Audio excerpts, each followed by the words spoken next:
Ти беше майка, щом светът мълчеше, приятел верен в най-студените ми дни. Съдник честен, дори да ме болеше, пак пазеше душата ми от злини. Когато падах, ти ме вдигаше с ръце изморени, но със силно сърце. Болката своя тихо криеше, а лек за моята намираше в нощта.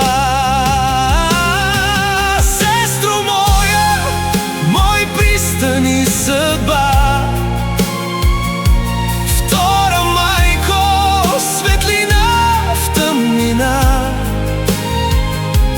Двама ранени, един и същи път, но вървим заедно и не ни е страх. И ако животът пак ни пречупи след, ще стоя до теб, както ти до мен.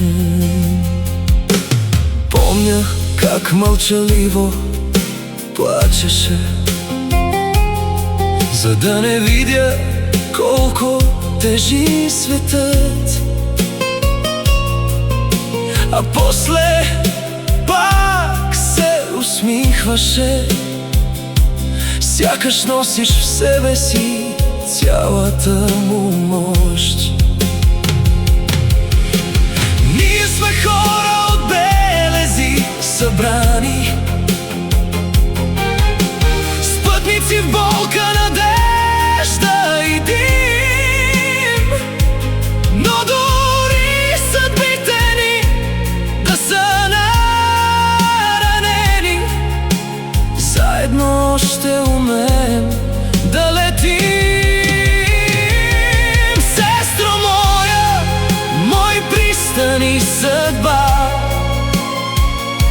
втора майко, светлина в тъмнина. Двама ранени, един и същи път, но вървим заедно и не ни е страх. И ако животът пак ни пречупи след, ще стоя до теб, както ти до мен.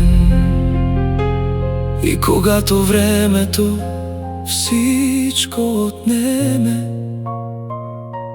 едно ще остане през всеки сезон, че ти не беше просто сестра за мене,